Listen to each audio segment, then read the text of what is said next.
on and offline organizing, as well as a mix of campus and community-based membership. Um, there's been a lot of growth and experimentation around these kinds of groups in recent years, and we'll come back and talk about this in more detail in just a moment. The next category is campus-based organizing. So these groups primarily organize students on college campuses, often mainly around student issues such as college access and affordability and student debt. There are national associations like USSA that have been major training ground for progressive leaders. There are a lot of identity-based groups on campuses that have often been a key home for young people of color, LGBT youth, and others on campuses, and have been a good training place for youth organizers.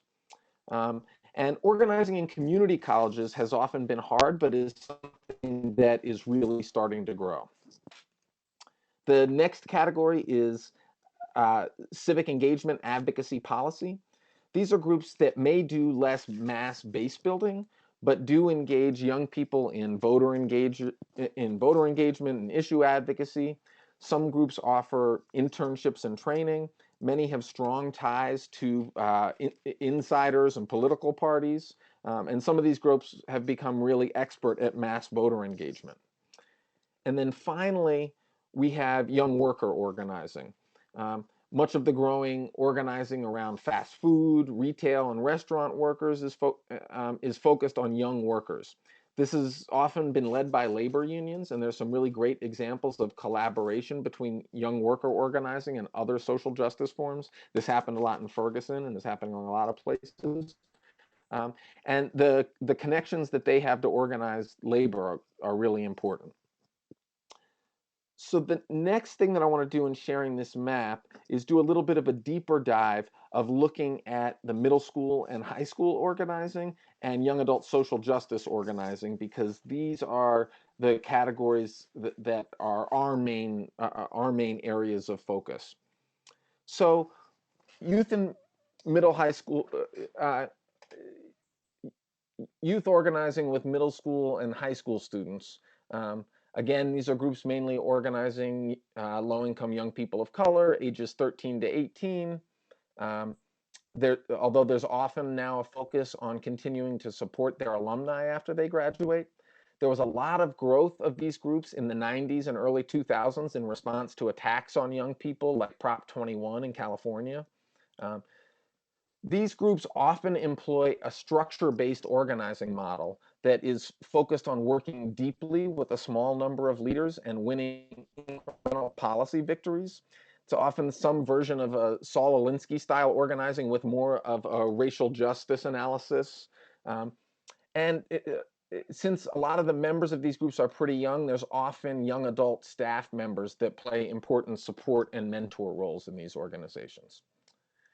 There's several variations of this kind of work. One is standalone youth-led organizations that focus solely on organizing young people, like the Philadelphia Student Union or Fierce. Uh, another uh, Another model is multi-generational organizations where there's a youth-led project in an adult-led organization, or where young people and adults organize together. This includes groups like the Southwest Organizing Project or Padres y Jóvenes Unidos. Um, and these groups have a number of strengths. They can often engage the most marginalized young people who are missed by other kinds of organizations. They've figured out a lot about mixing organizing, leadership development, and youth development supports to meet young people's basic needs. And many of these groups have become very adept at winning policy change. School discipline, for example, is an issue that has really been fundamentally changed by these groups in recent years. So now let's do a little bit of a deeper dive on young adult social justice organizing. Uh, Again, these groups mainly focus on young people 18 to 25 or 30, often with a focus on young people of color. Many of these groups have intense use of social media, focus a lot on their branding, and have a mix of on and offline organizing. And as opposed to the structure-based organizing, many young adult organizing groups use a momentum-based organizing strategy that focuses on capitalizing on flashpoints and movement moments to build a mass movement. And so a lot of these groups really emphasize an intersectional analysis that links race, class, gender, and other forms of oppression. And many groups have various forms of decentralized leadership. There's also several common variations here.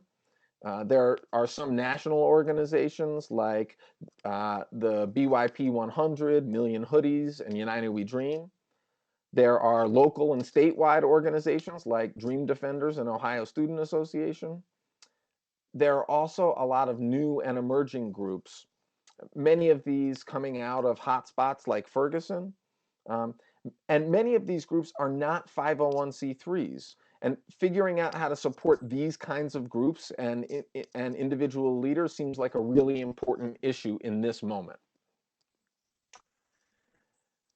These groups also have a lot of interesting strengths because of their use of social media and momentum-based approach. They have been really good at mass mobilization and emergency response. The focus on branding has often attracted a lot of media coverage. And many of these groups are really good at reaching young people who have been radicalized by movement moments around the country. So let me now just say a few things in conclusion about this map. This is a really powerful moment for youth organizing. There are so many different forms of youth organizing that are doing amazing work right now. And in some cases, these different forms are disconnected from each other. So there's a lot that these different forms can learn from each other. And there's a lot of power to be gained in building stronger connections between these kinds of groups. We also think that a really strong social justice leadership pipeline has connections between these different groups that can support young people as they age and move to different parts of their lives. There's also a lot of experimentation around form and tactics to build power that is going on that we think is really needed in this moment to figure out how we build organizing forms that are going to be most effective in the climate today.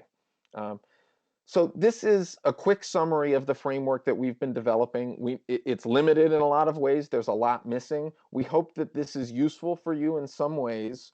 We'd love your feedback and questions either in the chat here, or we'll be sending out an email survey, and we'd love to get more feedback from you before we share this with anyone else. But because of time and because we have such a great panel with us today, I want to move us on to our panel.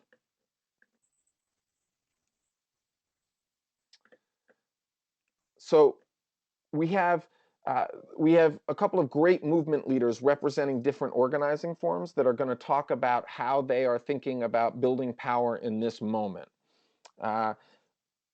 First, we have Hashim Benford, is the executive director of Power U in Miami.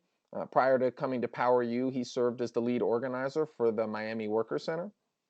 We also have with us Cristina Jimenez, who is the co-founder and managing director of the United We Dream Network, and she's one of the country's leading immigrant rights leaders.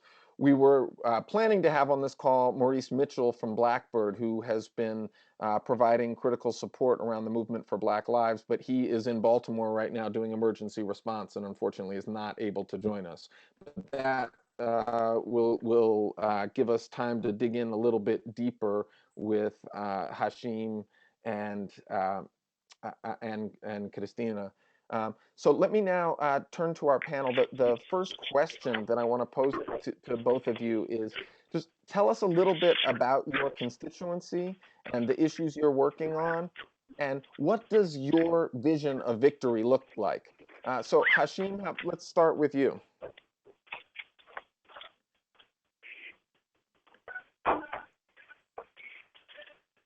Let me see, we may need to unmute Hashim.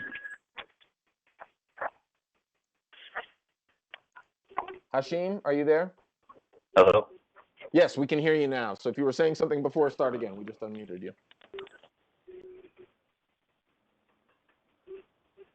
Hello? Yes, Hashim, we can hear you.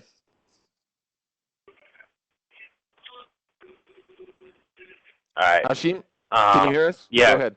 yes. Okay. Sorry about that. I think that my signal was going in and out. So thank you, Eric, for having me, inviting me on the call, and thank you everybody out there listening. So I'm gonna just a little bit about who the core constituency of Power U is and what's our vision of victory. So basically, do you want me to answer both questions first, Eric, and then we'll get into discussion Yeah, after why don't we Christina goes? let's start with the first question, and then The first one? Okay. yeah, the first one, and then we'll turn to Okay. Christine, and then we'll come back to you on question two. Okay, cool. So for us at Power U, our core constituency is middle school and high school age youth. And then we have kind of like a section of youth leaders that have graduated from high school. So the age range of our young people goes from 13 up to about 20, 21. And these are young people that come from Miami's predominantly black working class communities, but Miami's very diverse. And so even though there's a lot of segregation, that segregation is starting to break down in certain locations. So we also have, a fair number of our organization that are Latino and kind of, mixed nationalities. And that's spanned across several different neighborhoods in Miami and several different municipalities within the metro area. And so for us to start, before I go into the issues, like with our vision of victory, I think I would frame that in terms of like what's kind of the long term and like ultimately for us vision, ultimately victory is liberation for our people from capitalist exploitation and white supremacy and all forms of gender oppression. And so we see that the issues that young people face, young people are community members, and so the issues that they face, we have to understand them in the context of the broader social inequalities that define, the realities of our cities and towns and even in rural communities. And so for us, Power U, it's really important to have that really deep root cause understanding of what creates inequality. And if we're going to really get at the core of what young people are facing, we have to understand the bigger systems that need transformation for us to have a more just and democratic society.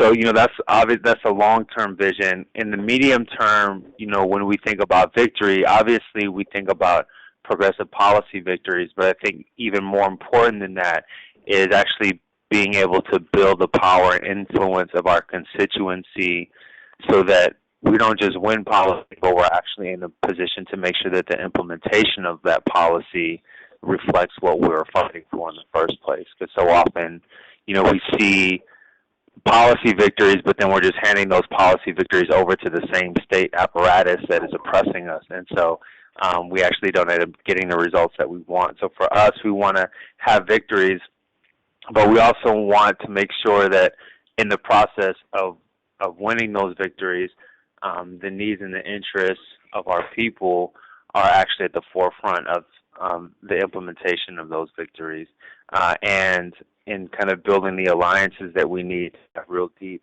transformative policy change, that the values that guide our work come to be the values that lead those strategic alliances that include people, not only adults, but people from other classes and other racial and ethnic communities as well. Great, thank you, Hashim. Christina, thanks for joining us, and tell us a little bit about your constituency, what you're working on, and what victory looks like for you. Great. Thanks so much, Eric, and thank you for setting this conversation up, and thanks for everyone that joined this webinar. Um, so, United We Dream, we are a national network. We have presence in 26 states, and the leadership of our organization, as well as the constituency, is at its core immigrant youth, particularly those who are undocumented. Um, and in the recent years, our core constituency has been expanding to include also immigrant adults and just the broader immigrant community. We're talking about a constituency that lives in fear of family separation and criminalization every day. We're talking about young people, as well as our fathers and and mothers and other members of our community who are being criminalized because they're working in this country and who live in fear of being separated from their children every day. So there's a whole host of experiences around, um, really grounded on criminalization, lack of visibility, and really stripping away the humanity of immigrants. And at the core of the issues, immigrant youth, and particularly undocumented youth, have been organizing and leading through United We Dream. Um, the the young people that we engage, to be more specific, it's two groups: high school and college age uh, young immigrants, but mostly our network is particularly, the majority is young adults at college age. Most of them are women, and also most of them are immigrants from Latin American countries. Although we have representation from other countries as well. Um, in terms of our vision and how we are defining victory for us, we are looking at this really more in a transformation of self of our community, but also the change that we want to see in the lives and the experiences of our community in the long term. The first piece around our vision is the empowerment of our own community, going from a place of feeling fearful and invisible and rejected in this country, in our communities, to a place of empowerment, visibility, and also worth. Um, and the second piece to our vision is that, via the transformation of self and the empowerment of our communities, what we want to ultimately achieve is, that our communities be treated with dignity, that are seen as human beings, that we are able to eradicate the criminalization that has existed around immigrants. So we're criminalized because we're working. We're criminalized because we're going to school without papers. We're criminalized because we're driving without a license. And so for us, the vision of change and of victory is for a day where we will have members of the immigrant community and their dignity fully being recognized, and for them to not be stripped away of their humanity in the way that it has been so far. Great. Thank you, Christina. So let me go back to you, Hashim, and go on to the second question, which is, so in order to reach that vision of victory, where do you see the best opportunities to build power in this moment? And where are you experimenting, and what are you learning?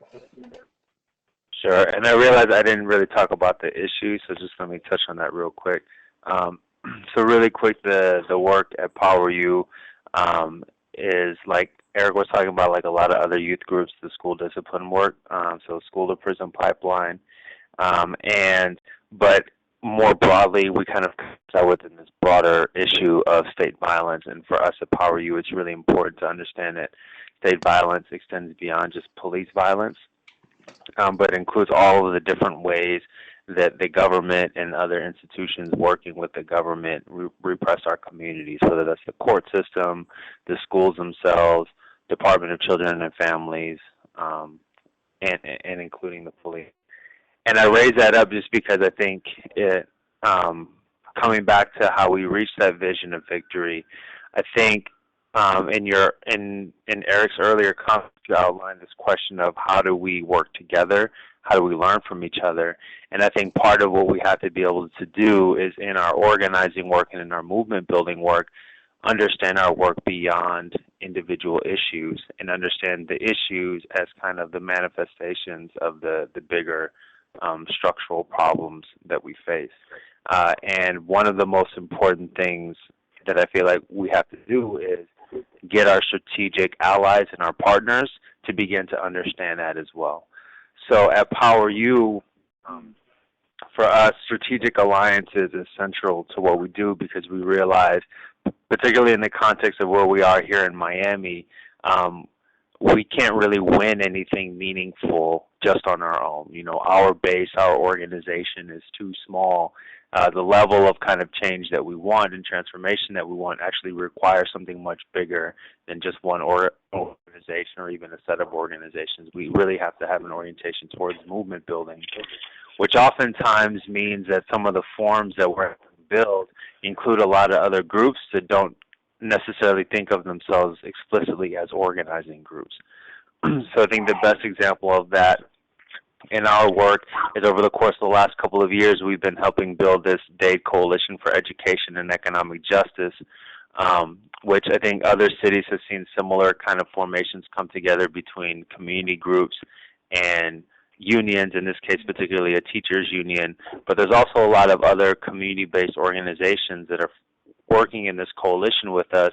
Like I said, don't think of themselves explicitly as political groups and certainly wouldn't think of themselves as radicals. So, you know, that includes alumni associations, members of the PTA. You know, these are people and individuals who really care about the issue of education, and a lot of these are groups that are, you know, rooted in the same communities that we're organizing, recruiting our young people from. So they have an inherent understanding of racial inequality, especially some of these older generations, because they lived through Jim Crow segregation.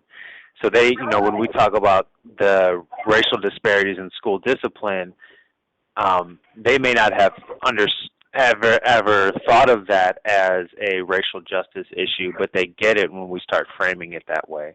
And so what we're beginning to see, it's not an overnight process, but there's a process of just beginning to build relationships with these organizations, which means taking time to build relationships with individuals within these organizations.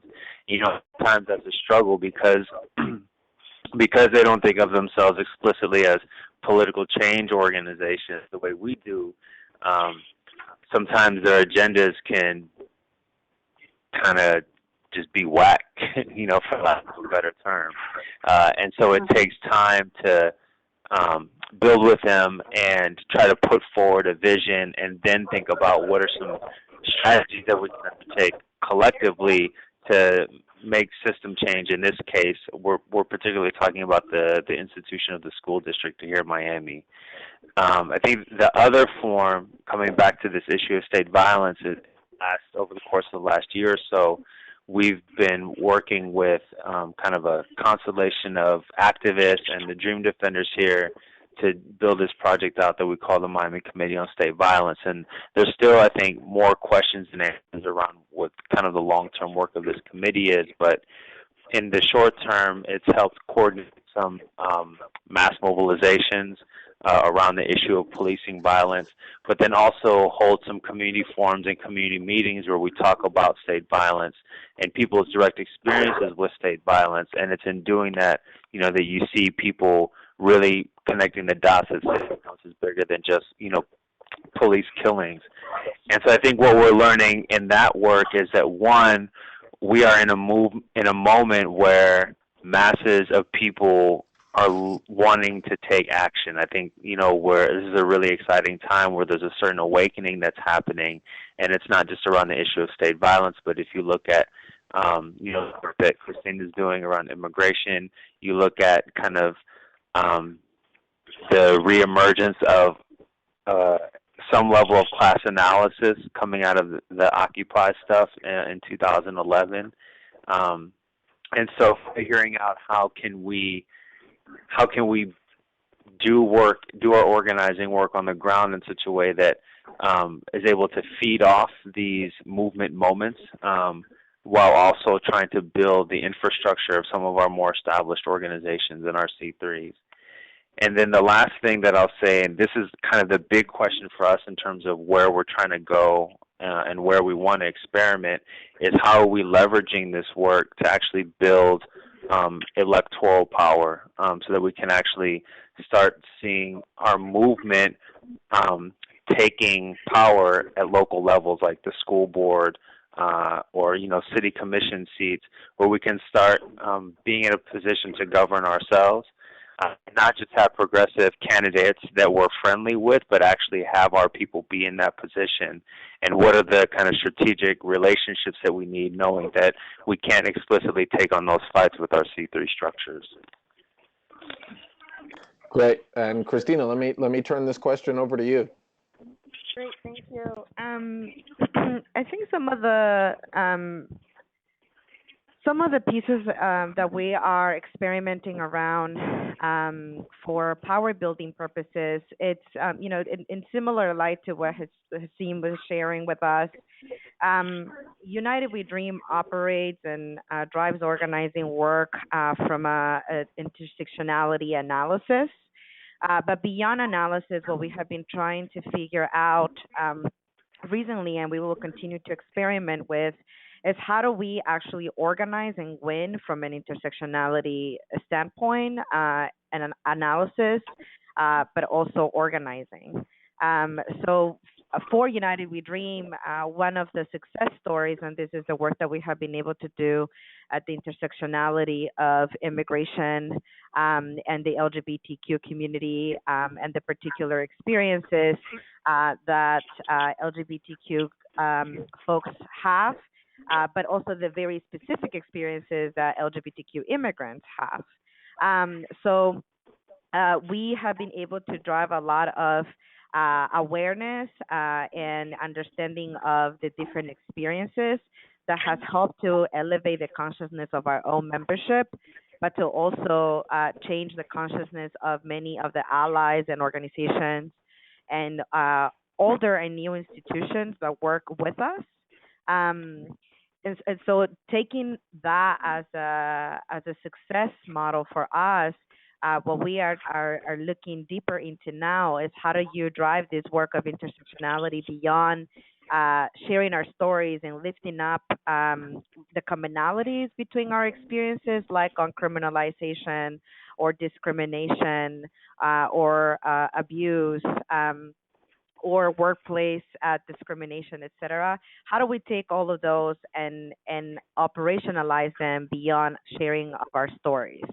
So that's the challenge that we have set for ourselves, particularly for this year, as we understand that only through having an intersectionality lens of analysis, but also organizing from a place of intersectionality is the only way for us to win. Because as an immigrant community and immigrant youth who face a very particular, unique, but also common experience to other young people, we're not going to be able to win and create the change that we want to see for our communities alone. The second point that I want to highlight, and the last one, is really on sort of the variations on structure that we're also experimenting around. Our network it started as a large web of different local groups led by immigrant youth across the country, whereas now what we are seeing is such an intense desire and interest from young people across the country, whether they have a group in their locality or in their communities or not, that they want to get engaged and they're trying to figure out a way to get engaged. So this year, our network is experimented with a new form or a new structure of engaging folks in our work. So looking at how we can utilize online tools as well as creating multiple entry points of engagement with a low bar of obstacles at the local level, so that anyone that feels interest and that feels compelled to join the work that we're doing for our constituency can join, whether that is at the grassroots level or at the online level.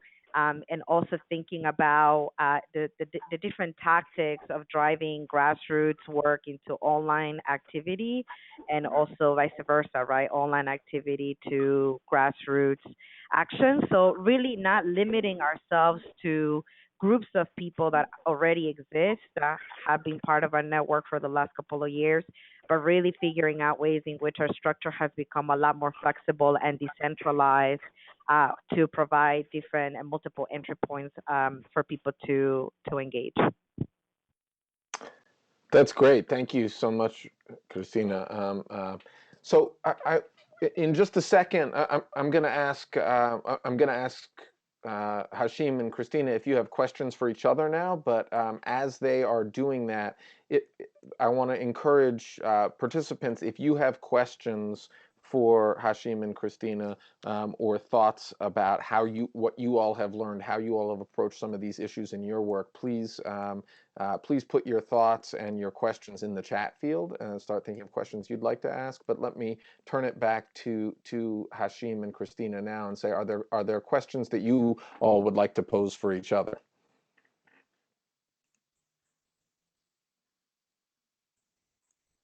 I have a question for you, Christina. Can you hear me? Yes, I hear you. Go for it. Oh, okay, sorry. I'm curious, one of the things I've been thinking a lot about as we talk about this moment is the relationship between the national and local. And so given that your work is, connecting what I understand is connecting local groups around the country around this issue. I guess what in your work, how do you all think about or strategize? Like, how does all the work on the ground add up to something that's bigger than just the sum of its parts? And is that just thinking in terms of federal policy, or is it about trying to have like shared narrative? Could you talk a little bit about that relationship? Sure.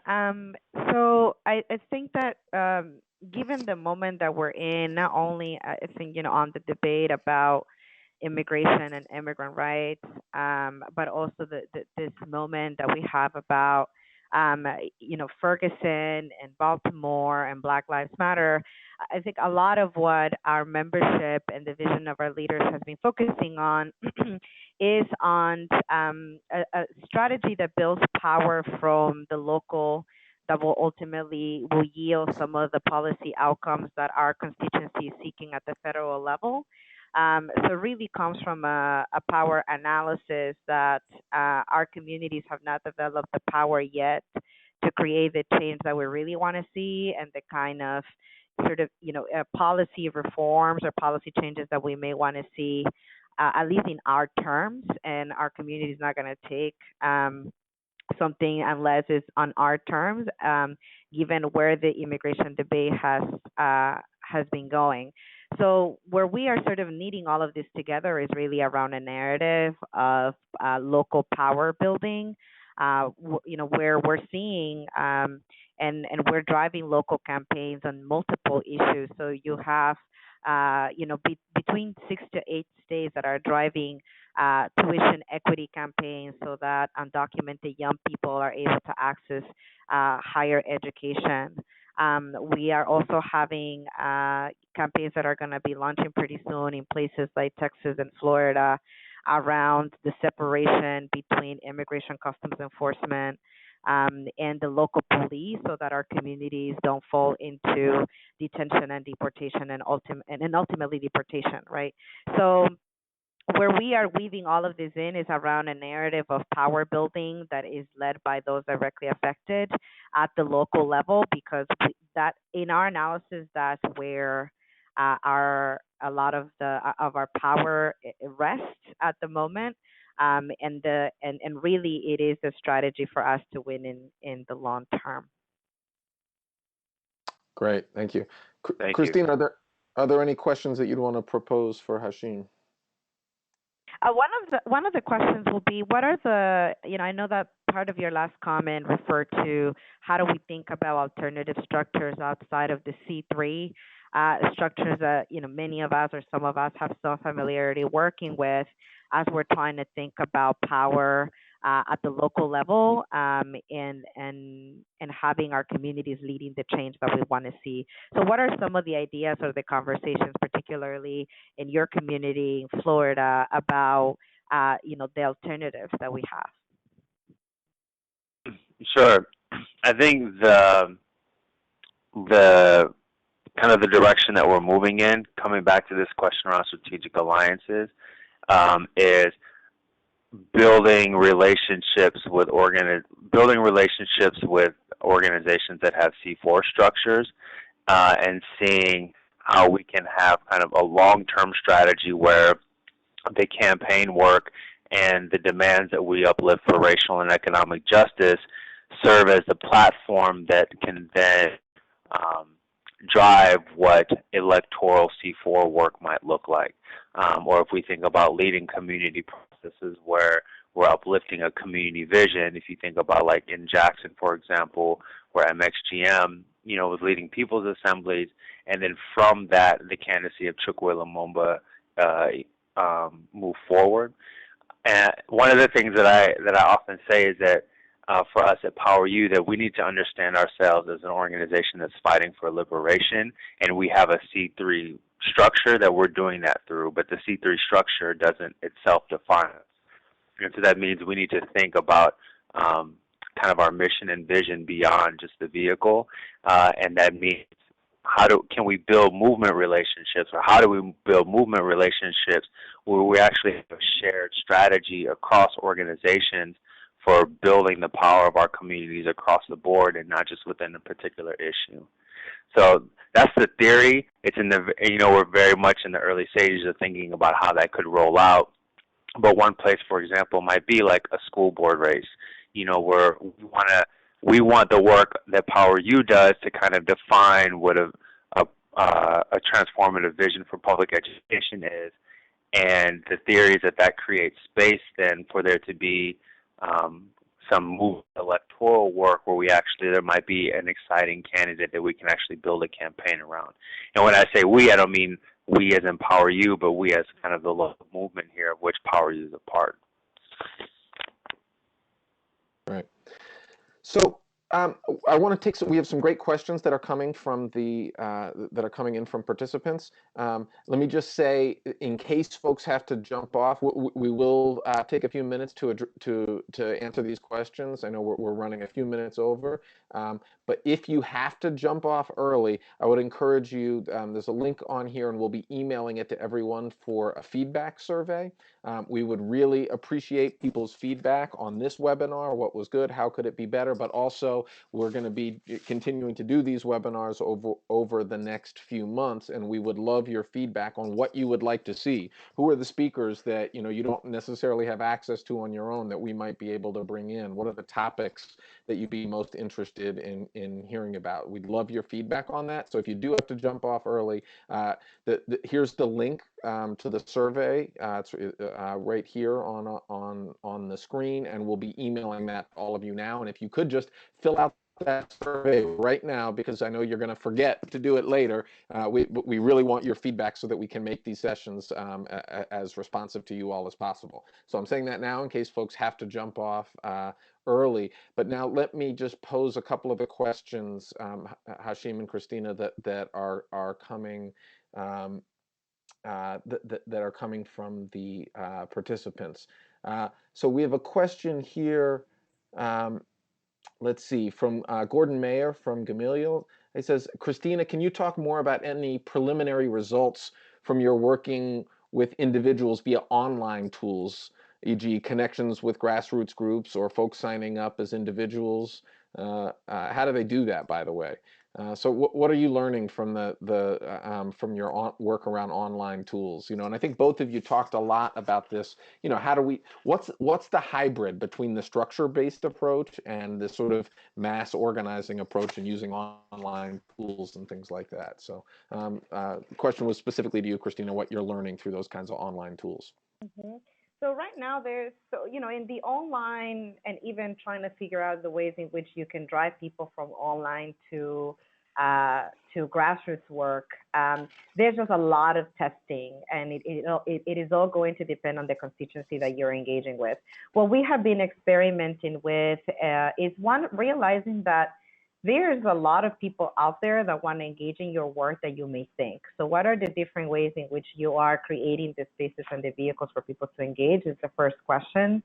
So for us, the way in which people come to us is through a lot of a lot of our work in the social media platforms like Twitter, generating our own videos and news through YouTube, as well as all of our local events promote our social media tools, and that's how sort of the word spreads.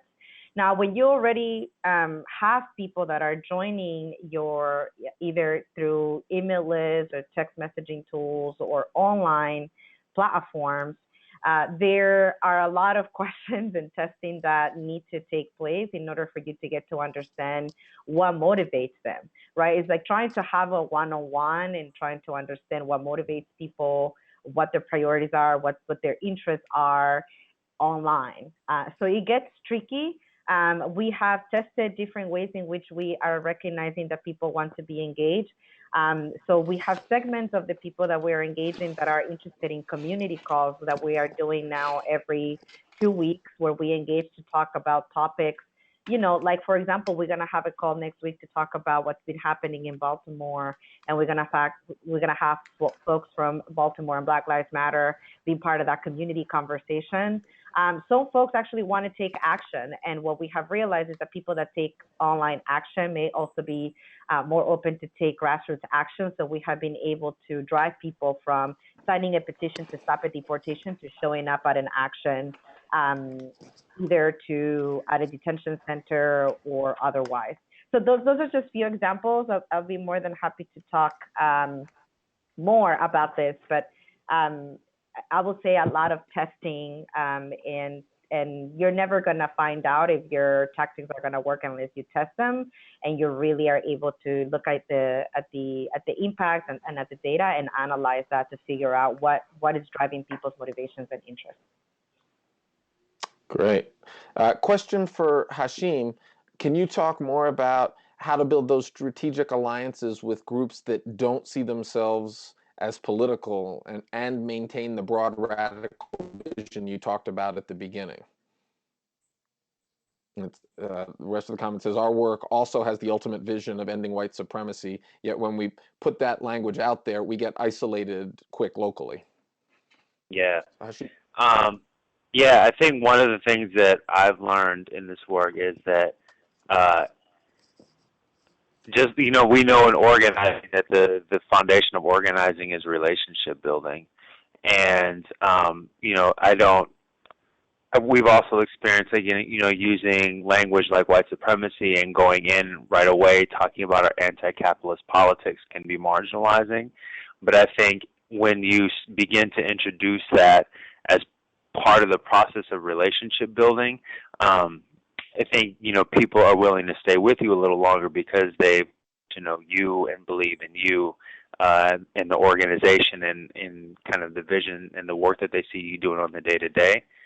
So I think there's a balance between that. And then I think we also sometimes we have to take risks because I think we're in a moment now where people are so frustrated with the limitations of what the kind of system solutions or what they thought solutions would be, that to be able to put forward a radical vision and say the reason why these other things don't work is because they're still couched within this bigger system that's the problem. I've seen people just like kind of light bulbs go off that I wouldn't have expected, like PTA moms and stuff like that. In terms of just kind of like the first steps in building that coalition, I think it's one of those things, like Christina was saying, it's very similar, that there are a lot more people who want to get involved and take action than we realize. I think it's a matter of they may not have ever been exposed to the concept of organizing. I think that's one of the challenges that we face in these times, is particularly since, deindustrialization and the weakening of the labor movement, there are more and more people who don't have a frame of reference of what organizing even is. And so we have to explain what it is. But there are people who want to see social change happen. And a lot of these groups are people who see themselves as community leaders and spend a lot of time and volunteer a lot of time, and they may not have a political analysis, but they really care about their community. And so they may be more service-oriented. They may be more kind of, pull yourself by the bootstrap kind of politics, but they really care about the people and particularly the young people. And so I think it's about building a rapport, building a relationship around that common value, dedicating a lot of time around the care of our people and our young people, and then seeing what are the opportunities to move individuals. Because it's not a cookie cutter approach. You know, different groups and different individuals are going to respond to different, you know, statements of values and that sort of thing. Right. Thank you. I want to thank both Christina and Hashim for taking this time, for sharing all these thoughts with us. We really appreciate all of your insights. Been really useful. I hope this has been useful to other folks who are on the call. You know, we really want to make Youth Core a space where youth organizers can come together and talk about some of these big questions about strategy that we know that many people are dealing with. We think this issue of experimentation is really important. You know, there's no organizing form that was created years ago that is the perfect thing. We have to keep experimenting and learning around tactics and form and all kinds of things. And we hope that Youth Core will be a space for people to continue to share what they're learning and where they're experimenting. And again, please, we have a survey. The link is there in the chat. It's on the screen now. We'll email it to you as well. We would really appreciate your feedback on this webinar and your thoughts and ideas for the webinars that you would like to see in the future. Be on the lookout. We'll be sending a save the date very soon for the Youth Core National Convening, which will be in November in North Carolina. And our next webinar will focus on organizational sustainability issues, probably primarily around financial management issues that we know that many people are struggling with. That will be in June. We haven't set a date yet, but be on the lookout for an email from us with more information. Again, thanks to our panel for being on the call, and thanks to all of you for joining. And please do continue to give us feedback about how we can make these Youth Core webinars as useful as possible to you. We'd love to know who you want to hear from and when. And you know, we at FCYO just are amazed by the work that you all are doing across the country. The leadership of young people has just continues to grow in such amazing ways. And thank you all for all of the work that you can do. And please do let us know how we can continue to be supportive of you. Thanks a lot for joining, and stay tuned for the next steps.